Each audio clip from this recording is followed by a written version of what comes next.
오늘의 말씀은 신명기 27장 1절부터 26절까지 말씀입니다.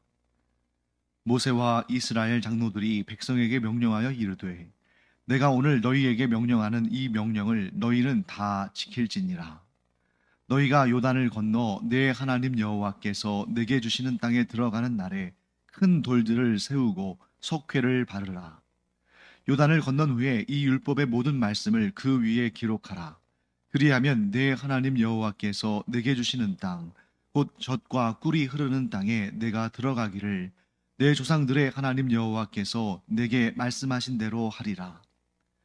너희가 요단을 건너거든 내가 오늘 너희에게 명령하는 이 돌들을 에발산에 세우고 그 위에 석회를 바를 것이며 또 거기서 내 하나님 여호와를 위하여 제단 곧 돌단을 쌓되 그것에 쇠 연장을 대지 말지니라. 너는 다듬지 않은 돌로 내 하나님 여호와의 제단을 쌓고 그 위에 내 하나님 여호와께 번제를 드릴 것이며 또 화목제를 드리고 거기에서 먹으며 내 하나님 여호와 앞에서 즐거워하라. 너는 이 율법의 모든 말씀을 그 돌들 위에 분명하고 정확하게 기록할지니라. 모세와 레위 제사장들이 온 이스라엘에게 말하여 이르되 이스라엘아 잠잠하여 들으라. 오늘 내가 내 하나님 여호와의 백성이 되었으니 그런즉 내 하나님 여호와의 말씀을 청종하여 내가 오늘 내게 명령하는 그 명령과 규례를 행할지니라.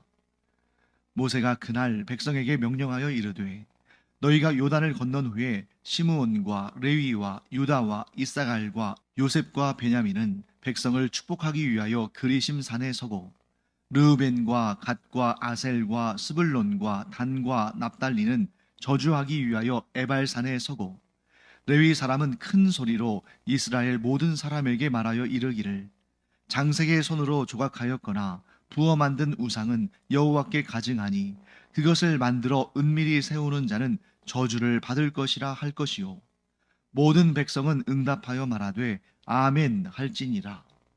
그의 부모를 경홀히 여기는 자는 저주를 받을 것이라 할 것이요 모든 백성은 아멘 할지니라. 그의 이웃의 경계표를 옮기는 자는 저주를 받을 것이라 할 것이요 모든 백성은 아멘 할지니라. 맹인에게 길을 잃게 하는 자는 저주를 받을 것이라 할 것이요 모든 백성은 아멘 할지니라. 객이나 고아나 과부의 송사를 억울하게 하는 자는 저주를 받을 것이라 할 것이요 모든 백성은 아멘 할지니라. 그의 아버지의 아내와 동침하는 자는 그의 아버지의 하체를 드러냈으니 저주를 받을 것이라 할 것이요 모든 백성은 아멘 할지니라. 짐승과 교합하는 모든 자는 저주를 받을 것이라 할 것이요 모든 백성은 아멘 할지니라.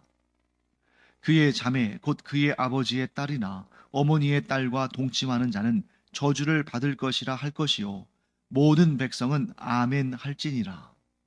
장모와 동침하는 자는 저주를 받을 것이라 할 것이요 모든 백성은 아멘 할지니라. 그의 이웃을 암살하는 자는 저주를 받을 것이라 할 것이요 모든 백성은 아멘 할지니라. 무죄한 자를 죽이려고 뇌물을 받는 자는 저주를 받을 것이라 할 것이요 모든 백성은 아멘 할지니라. 이 율법의 말씀을 실행하지 아니하는 자는 저주를 받을 것이라 할 것이요 모든 백성은 아멘 할지니라. 자, 모세가 이스라엘 백성들에게 하나님의 율법을 선포했습니다. 그리고 그 율법을 다 지켜 행하라고 율법 준수를 명령했습니다. 그리고 오늘 우리가 읽는 이 신명기 27장에 와서 한 가지 명령을 더 하고 있죠. 그 명령은 뭐냐면 이 율법의 말씀들을 기록하도록 한 것입니다. 구체적으로 본다면 모세가 이스라엘 백성들에게 너희가 요단강을 건너서 하나님께서 너희의 조상들에게 약속하신 그 약속의 땅, 젖과 꿀이 흐르는 땅, 가나안 땅에 들어가는 날에 이 큰 돌을 세워라. 자, 큰 돌들을 어디에 세웠을까요? 자, 앞쪽에 보시면 그냥 큰 돌을 세워라 이렇게 되어 있죠. 2절 말씀 보시면 여호와께서 내게 주시는 땅에 들어가는 날에 큰 돌들을 세우고 석회를 바르라. 자, 그런데 이 돌들이 어디에 세워졌는지가 4절에 나옵니다. 4절 말씀에서 한번 찾아보실까요? 이 율법의 말씀을 새긴 이 돌들이 어디에 세워질까요? 에발산에 세워진다고 되어 있죠. 에발산. 자, 그래서 이건 정확한 것은 아닙니다만 제 생각에는 하나님께서 모세를 통해서 이스라엘 백성들에게 주신 율법의 내용들이 굉장히 많죠. 굉장히 많습니다. 자, 그 많은 말씀들을 다 돌에 새기기는 쉽지 않았을 거예요. 그 언약의 말씀들, 율법의 말씀들은 일단 모세가 율법책에 기록을 했습니다. 모세가 하나님께로부터 받은 율법의 말씀들을 언약의 책, 율법의 책에 기록을 했습니다. 그것이 성경에 나오죠. 그래서 율법서가 있고 또 이스라엘 백성들이 그 율법서를 기록하고 그 율법서의 말씀대로 살라고 이미 모세가 그들에게 명령을 했습니다. 자, 그러면 이 돌들에는 어떤 말씀이 새겨졌을까? 물론 그것도 율법의 말씀이죠. 그런데 율법들의 모든 말씀을 다 새기기는 쉽지가 않죠. 그렇기 때문에 하나님께서 시내산에서 모세에게 언약의 두 돌판, 그 두 돌판에 하나님께서 직접 율법을 새겨 주실 때에 율법의 모든 말씀들을 다 새겨서 주셨습니까? 아니죠. 그래서 그 언약의 두 돌판, 모세가 시내산에서 하나님께로부터 받아온 그 언약의 두 돌판에는 율법 중에 가장 핵심이 되는 어떤 내용이 담겨 있습니까? 십계명이 담겨 있습니다. 자, 그리고 이제 오늘 율법책이 있는데 하나님께서 또 돌들을 세우고 그 돌들의 석회를 바르고 또 거기에다가 이 율법의 말씀을 새겨라, 이런 말씀을, 이런 명령을 모세를 통해서 주시잖아요. 자, 그런데 여기서 4절 말씀 보시면 이 돌들을 어디에 세우라고 말씀하셨습니까? 에발산에. 자, 그러면 우리가 이 에발산과 그리심산, 그리심산과 에발산이 어떤 곳인지를 우리가 이 말씀을 통해서 알게 되죠. 자, 그리심산에서는 어떤 선포가 이루어집니까? 축복의 선포가 이루어지죠. 에발산에서는 어떤 선포가 이루어집니까? 저주의 선포가 이루어지죠. 그리고 나서 여러분들이 주목해서 보신다면 오늘 본문의 후반부 11절부터 쭉 이어지는, 보다 더 구체적으로 말한다면 15절부터 26절까지는 저주의 선포들이 나오잖아요. 자, 그럼 이 저주의 선포는 어디에서 한 말씀이겠습니까? 에발산입니까? 그리심산입니까? 에발산이죠. 저주의 선포는. 그리고 지금 모세가 큰 돌들을 세우고 석회를 바르고 율법의 말씀을 기록하라 한 그 큰 돌들은 어디에 세워집니까? 에발산에 세워지죠. 그러면 우리가 이렇게 유추할 수 있죠. 정확한 것은 아닙니다. 이것은 저의 유추예요. 그러니까 이게 제가 이 신명기 27장을 보고 유출한 것이기 때문에 아닐 수도 있습니다. 또 어떤 학자들이나 어떤 뭐 다른 목회자들은 그렇게 생각하지 않을 수도 있죠. 그런데 제 생각은 그 큰 돌들에 아무리 돌이 크다 할지라도 거기에 율법의 모든 말씀들을 다 기록하는 것은 쉽지 않았을 거예요. 그리고 또 그 돌들의 위치가 에발산인 것을 보면 아마도 저주의 말씀들, 즉 하나님의 명령을, 하나님의 규례를 행하지 않으면 이런 저주를 받는다 하는 그런 말씀들을 새기지 않았을까? 그럼 그 내용들이 어디에 나오느냐? 자, 오늘 신명기 27장 15절부터 26절까지 말씀을 보면 거기에 몇 가지 계명이 나오는지 한번 여러분들이 눈으로 빨리 한번 확인해 보세요. 자, 이 신명기 27장 15절부터 26절까지 저주의 선포가 나오는데 그 저주의 선포가 몇 가지가 나옵니까? 네. 자, 찾는 방법은 이겁니다. 저주의 선포가 선포될 때마다 이스라엘 백성들이 아멘으로 화답하게 돼 있죠. 즉 레위 자손들, 주로 이제 제사장들이겠죠. 이 레위 지파의 제사장들이 이 저주의 선포를 했을 때에 모든 백성들이 아멘으로 화답하는데 아멘이 몇 개 나오는지를 세보면 돼요. 자, 아멘이 몇 번 나왔습니까? 12번 나왔죠. 12번 아멘이 선포됩니다. 그래서 아마도 제 생각에는, 이건 저의 해석입니다, 에발산에 큰 돌들이라고 되어 있지만 제 생각에는 12개의 돌들이 세워졌을 가능성이 커요. 그리고 그 각각 하나씩의 큼지막한 글씨로 이 12개의 저주의 선포가 이루어졌을 겁니다. 그리고 이 돌들이 어디에 세워졌다고요? 에발산에. 그래서 이 내용을 신명기 27장 한 장에 다루고 있는 거 아닌가. 자, 여러분 딱 보세요. 자, 축복을 하기 위해서는 그리심산에 서고 저주를 하기 위해서는 에발산에 섰는데, 그런데 여러분 보통 이런 경우라면 어떤 말씀이 먼저 선포해야 됩니까? 축복의 말씀이 먼저 선포되는 것이 당연한 거 아니에요? 그런데 그 축복에 대한 선포는 이 다음 장, 그 유명한 우리가 많이 인용하고 많이 또 제가 설교도 하고 했던 그 신명기 28장의 축복과 저주의 말씀들이 쭉 나옵니다만, 여기에서는 이 27장에서는 에발산에서 선포되는 저주의 말씀만 나오잖아요. 아마도 이 에발산에 세워질 이 돌들에 대한 내용을 설명하는 건 아닌가 하는 그런 생각을 하게 됩니다. 그런데 이것은 저의 해석이기 때문에 뭐 꼭 맞다 이렇게 말할 수는 없고 다른 주장들도 얼마든지 있을 수 있습니다. 자, 그러면 이제 전체적인 내용을 한번 볼까요? 자, 모세가 이스라엘 백성들에게 율법을 선포했습니다. 그리고 그 율법을 준수하라고 명령했습니다.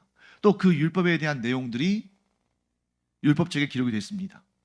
자, 그리고 나서 이제 모세가 한 가지 더 명령을 내리는데, 자, 큰 돌들을 에발산에 세우고 그 위에 석회를 바른 후에 율법의 말씀들을 그 위에 기록하도록 한 것입니다.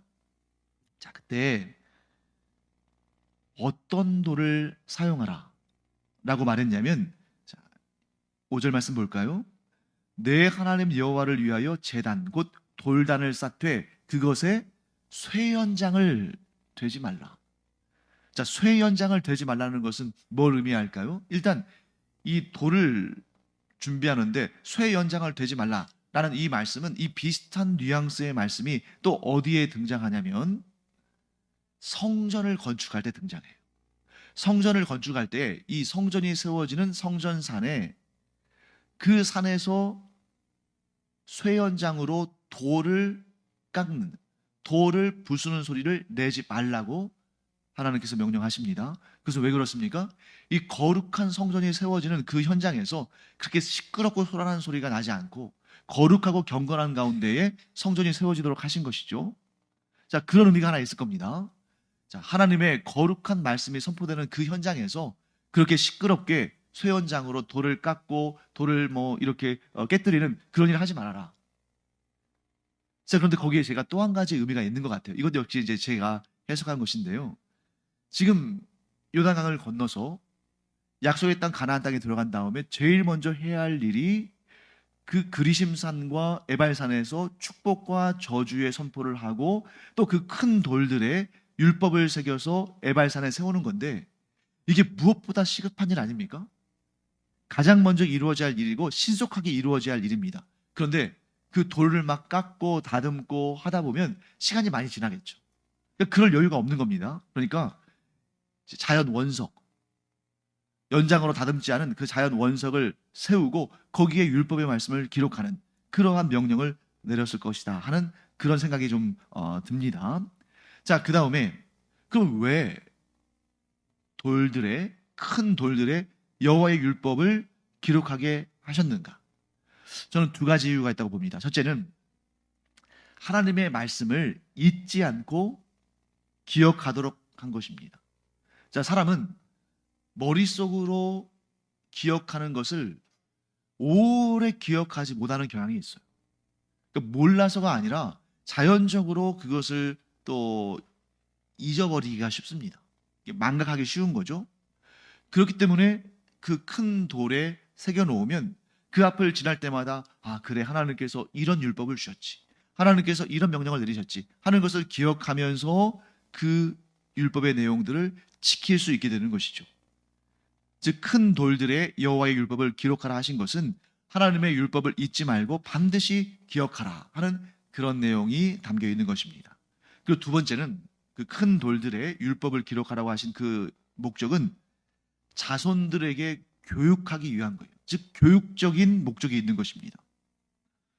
자, 지금 이스라엘 백성들에게 여호와 하나님의 율법을 전하고 그것을 가르치고 그 율법에 따라 재판하고 이런 역할을 누가 했습니까? 모세가 했단 말이죠. 그런데 모세는 이 약속의 땅 가나안 땅에 들어갈 수 있습니까? 없습니까? 없어요. 이제 이 가나안 땅에서 새로 시작되는 그들의 역사에는 모세가 존재하지 않습니다. 그러면 이제 율법을 전하고 율법을 가르치고 율법을 수행하도록 그런 역할을 하고 또한 율법으로 인해서 이제 하나님의 말씀들을 가지고 재판하고 이런 일들을 누가 해야 됩니까? 이스라엘 백성들이 이제 스스로 해야 되는 것입니다. 그렇기 때문에 지금 이 율법에 관한 이런 중요한 일들이 이스라엘 자손들에게 전해졌기 때문에 그들은 이 이스라엘 백성들에게 주신 율법의 말씀을 계속해서 세대에서 세대로 자기 자손들에게 가르쳐야 되는 거예요. 가르치기 위해서 눈에 보이는 율법의 규정들을 돌에 새김으로써 그들이 잊지 않고 또 가르치고 수행하고 재판하고 이렇게 하도록 하신 것이죠. 그리고 나서 이제 9절과 10절에 다시 한번 모세가 강조합니다. 우리 9절과 10절 함께 읽어볼까요? 모세와 레위 제사장들이 온 이스라엘에게 말하여 이르되 이스라엘아 잠잠하여 들으라. 오늘 내가 내 하나님 여호와의 백성이 되었으니 그런즉 내 하나님 여호와의 말씀을 청종하여 내가 오늘 내게 명령하는 그 명령과 규례를 행할지니라 하고 말씀합니다. 그 다음에 이제 축복과 저주의 선포의 내용이 등장하죠. 자, 12절 말씀 보시면 요단을 건넌 다음에 그리심산, 이 그리심산은 세겜을 중심으로 해서 남쪽에 있는 산입니다. 자, 그러면 에발산은 당연히 세겜을 중심으로 해서 어디에 있겠어요? 북쪽에 있는 산이에요. 그래서 남쪽에 있는 그리심산에는 시므온 지파, 레위 지파, 유다 지파, 그 다음에 이사갈 지파, 요셉 지파, 베냐민 지파. 자, 여기 요셉 지파라고 하는 것은 여기에 두 지파가 포함되어 있는 거죠. 에브라임 지파와 므낫세 지파가 포함되어 있는 것입니다. 그리고 남쪽에 있는 북쪽에 있는 에발산에는 루벤 지파, 갓 지파, 아셀 지파, 스불론 지파, 단 지파, 납달리 지파 이렇게 섭니다. 그래서 북쪽에 있는 에발산에서는 저주의 말씀이 선포되고 남쪽에 있는 그리심산에서는 축복의 말씀이 선포됩니다. 자, 여기에서 우리가 아주 중요한 사실을 알게 됩니다. 자, 앞에서 모세가 하나님의 율법을 지키라고 그렇게 명령했죠. 그 다음에 그 여호와의 말씀을 지키지 않으면 저주를 받고 지키면 복을 받는다는 것을 이스라엘 백성들이 스스로 자기의 입으로 선포를 했죠. 여기에서 우리가 알 수 있는 중요한 사실, 하나님께서 이스라엘 백성들에게 주신 그 가나안 땅은 젖과 꿀이 흐르는 땅이라는 그런 별칭을 갖고 있는 이 가나안 땅은 그 자체로 축복의 땅이 아니에요. 아마 많은 사람들은 이렇게 생각했을 겁니다. 야, 그 가나안 땅은 젖과 꿀이 흐르는 땅이라는데 그 땅에 들어가기만 하면 우리가 잘 먹고 잘 살고 평안하고 형통하리라. 아니라는 겁니다. 자, 그러면 그들이 이 가나안 땅을 정말로 젖과 꿀이 흐르는 그런 복의 땅으로 만드는 방법은 뭡니까? 그 땅 자체가 아무리 기름져도 이 백성들이 여호와 하나님의 말씀을 지켜 행하지 않으면 그 땅은 가시와 엉겅퀴를 내고 그 저주받은 땅이 되는 거예요. 반면에 그 땅이 아무리 척박하다 할지라도 이 이스라엘 백성들이 그 땅에서 여호와 하나님의 말씀을 듣고 그 말씀대로 순종하며 살면 그리심산에서 선포된 그 축복의 말씀처럼 이들에게 이 약속의 땅 가나안 땅이 젖과 꿀이 흐르는 진정한 복된 땅이 되는 것입니다. 그렇기 때문에 여기에서 우리가 뭘 할 수 있습니까? 오늘날 우리의 상황에 이 부분을 적용할 수 있겠죠. 자, 어떤 사람은 태어나면서부터 좀 기름진 복을 받고 태어난 사람이 있을 수 있습니다. 그런 상황 가운데 태어날 수 있는 거죠. 뭐 부모를 잘 만나서 조상들의 뭐 은덕이 있어서 그렇게도 설명할 수 있을 겁니다. 반면에 어떤 사람은 태어나면서부터 참 힘들고 고단하고 가난하고 고통스러운 그런 환경 가운데 태어날 수도 있습니다. 그럴 수 있죠. 내 책임이 아니라 조상 때부터 그렇게 어려운 삶을 살 수 있는 거죠. 내가 선택한 것이 아닙니다.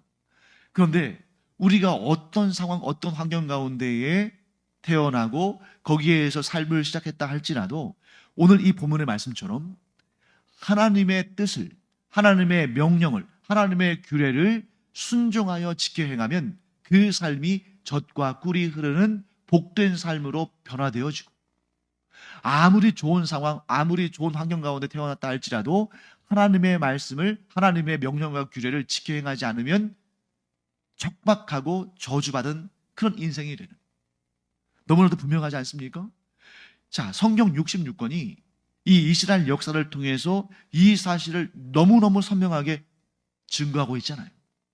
이스라엘 백성들이 하나님의 말씀에 순종했을 때는 정말 너무나도 약하고 너무나도 작고 너무나도 힘이 없는 상황 가운데서도 승리했고, 정말 누가 봐도 이길 것 같고 누가 봐도 그 모든 복이 그냥 주어질 것 같은 그런 상황 가운데서도 여호와 하나님의 말씀을 순종하지 않고 우상을 섬기고 이 율법의 말씀들을 떠나서 살아갈 때는 그들이 패배하고 가뭄이 들고 전염병이 돌고 하면서 결국에는 저주받은 땅으로 변화되어지는 그런 역사를 우리가 보게 되는 거죠.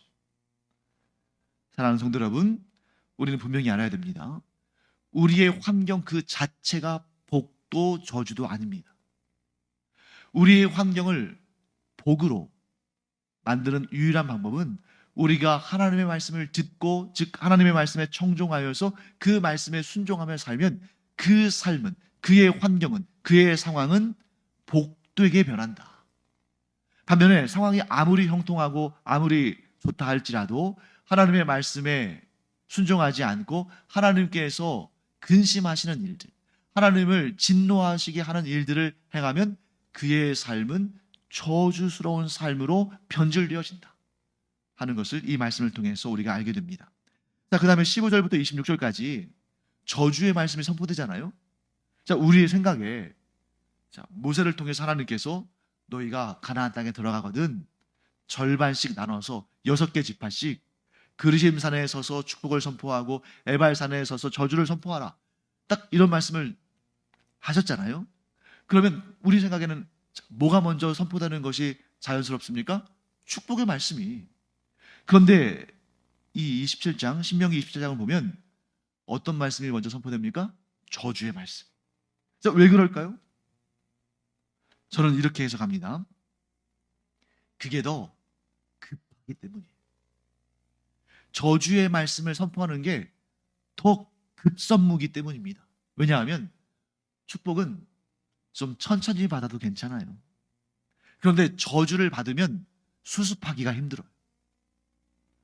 자, 가난한 사람이 점점 재산을 모아서 부자가 되는 것, 이게 좋습니까? 아니면 부유한 사람이 저주를 받아서 하루아침에 망하는 게 좋습니까? 당연히 가난하더라도 복을 받아서 점점 부유해지는 게 좋잖아요. 이게 바로 하나님의 뜻입니다.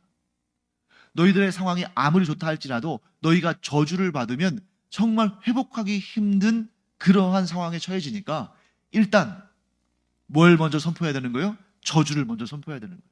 왜? 망하면 안 되니까. 그들이 저주를 받아서 넘어지고 쓰러지고 망해버리면 일어서기가 쉽지 않습니다. 그러니 복은 천천히 받아도 돼요. 하지만 저주는 어떻게 해서든지 막아야 됩니다. 그렇기 때문에 신속하게 지금 뭘 다른 걸 생각할 겨를이 없어요. 신속하게 어떻게 하면 저주받지 않을 것인지, 그 12가지 내용이 쭉 나오지 않습니까? 이런 내용들을 지켜 행함으로 말미암아 이스라엘 백성들이 저주받지 않도록 하나님께서 이 계명을 서둘러서 주시는 것이고, 이 계명을 다듬지 않은 돌에 새겨서 에발산에 세워놓고 이스라엘 백성들로 하여금 저주받지 않도록 하나님께서 이렇게 조치를 하신 것입니다. 사랑하는 성도 여러분, 우리의 삶에 이 내용을 한번 적용해 볼까요? 우리가 하나님께 복받기를 원합니다. 그런데 정말 우리에게 급선무는 복을 구하는 것보다 저주받지 않도록 우리의 삶이 하나님의 규례를, 하나님의 명령을 지켜 행하는 거예요. 우리가 악을 범하지 않으면 하나님은 결코 우리에게 저주의 이 충격적인 일들이 일어나지 않도록 하십니다. 우리가 하나님의 그 근심이 되지 않고 하나님의 말씀에 순종하고 하나님의 뜻에 따라 살아간다면, 하나님께서 금하신 것들을 범하지 않는다면 우리 저주받지 않아요. 일단 그렇게 우리가 우리의 삶을 안정적으로 만들어 놓은 다음에, 그 다음에 하나님께서 기뻐하시는 일들을 행하면서 우리가 하나님께 복을 받아서 그 복으로 우리의 삶을 채우면 이게 가장 안전한 인생이라는 것입니다. 하나님께서 기뻐하지 않으시는 일들, 하나님께서 가증하다고 하신 일들, 대표적인 것이 무엇입니까? 우상숭배 아니겠어요? 우상숭배, 또 여기 나오는 것처럼 이 가정을 지키는 내용들이 나오잖아요. 고대 사회에서는 일부 닫혀져 있기 때문에 아버지에게 있는 첩, 그 첩과 간통하는 사람들이 많았습니다. 그러니까 여기에 나오는 이 내용들, 자 22절에는 또 그의 자매, 친자매가 아니에요. 어머니가 다른 자매 또는 아버지의 첩, 이런, 사실 그 제도 자체가 그렇게 좋은 건 아닙니다만 왜 이런 규례들을 주시냐면, 또 21절 말씀 보세요. 짐승과 교합하는, 23절 장모와 동침하는 자, 24절 이웃을 암살하는 일, 25절 무죄한 자를 죽이려고 뇌물을 받는 것. 여러분, 이런 내용들이 다 무엇이냐면 이 이스라엘 백성들이 장차 들어가서 살게 될 가나안 땅에 살고 있는 우상을 숭배하는 자들의 풍습이에요. 이 가나안 땅에서 우상을 섬기는 자들은 이런 일들이 아무것도 아닌, 너무나 자연스럽게 내 유익을 위해서라면 가정도 막, 가정의 질서도 무너뜨리고 이웃들도 막 죽이기도 하고, 이러한 우상을 섬기는 자들의 풍습이 저주를 받을 일인데 그 일을 하나님께서 막으시는 것입니다. 왜? 너희가 우상을 섬기는 그런 다른 민족들과 똑같이 살아가면 너희들도 그들이 받는 저주를 받게 된다 하고 하나님께서 지금 굉장히 비상등을 켜시고 빨리 이 부분을 그들에게 가르쳐 주시는 것입니다. 사랑하는 성도 여러분, 우리가 우상을 섬기는 자들과 똑같이 살면 그들이 저주를 받을 때 우리도 저주를 받게 될 거예요. 하지만 우리가 우상을 섬기는 자들과 다르게 하나님의 뜻, 하나님의 명령, 하나님의 규례를 행하며 거룩하고 경건한 삶을 살면 하나님께서 우리에게 저주를 내리지 않으시고 복 위에 복을 쌓아주실 줄 믿습니다.